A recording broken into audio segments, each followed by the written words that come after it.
I want to tell you a little story.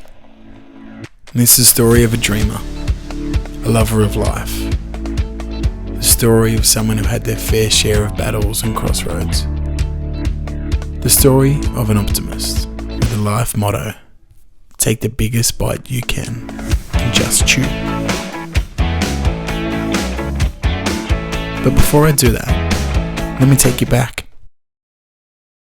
No, not that far. But to the point where I knew that I wanted to do this forever. So that's what I did. Every weekend I found a PowerPoint and some people who would listen to my music all across the countryside. It was wild. But there is so much more to this story than late nights, guitar strings and whiskey shots. Hell, I even flew to Mexico and got to meet my favourite band. They would end up changing my life forever.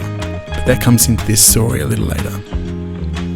But these wild years were a chapter of my life. I refer to them as the years of the fox. I wrote and recorded my debut album the fall of March, and after years of preparation, I felt like I was ready to bring my music to the world. But then, restricting gatherings and movement in a bid to slow the coronavirus. Well, we all know what happened next. We were grounded, we were humbled and made to reevaluate. And for the first time ever, we had time. Well, with this time, I felt trapped. I spent my days writing music and I wrote poetry, but I completely lost myself without the connection of a crowd and people to share creativity with. Hey, maybe it's ego, maybe it's something else. But in this time, I experienced all a human being should feel, but for some reason, I just felt it more than usual. So being creative, I wrote about it. But this was more than just scribble on a piece of paper layered by some guitar strings and vocals. These words had meaning. They had truth. They were raw and authentic. And with these words, I created an album. Now, this chapter of my life is something I look back on so fondly, and I'm so grateful that I captured it in the form of a record. It connected to others, but most importantly, it was an outlet to feel some sort of normality in a world that had gone cold.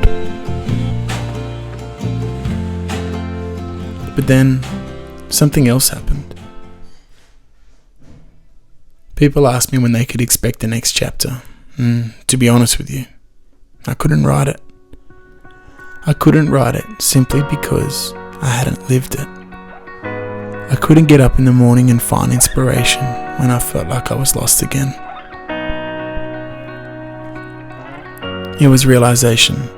I had to evolve, and I knew that this chapter had closed. The end of an era, and to be honest, my guitar was sick of me feeling sorry for myself. With a well run dry and borders open, I made some calls and I jumped on a plane. I rented an RV and I lived. I drove across the United States with the wind in my hair and a pen in my hand. I partied. I was alone. I was scared. I saw the orange of a Tennessee sunset, the neons of Broadway and backstage at music festivals. I cried watching the concerts of my heroes. I became family with my greatest musical influence, and I swam late nights, smoked and I drank. I hung out with rock stars and lived like a highwayman. But during this time I lived, and therefore I created. So for the boy who called himself the fox, who once couldn't find strength or hope, he found songs, and with these songs created a whole new chapter. Evolution, if you will. With songs, inspiration and a flame in my heart, I returned home with a catalogue of new material from experiences that I had lived. Not only have I created new music, but I have a total new lease on life. A new attitude. I care with different frequencies now, and my herd has been harvested. And now I say this with full confidence.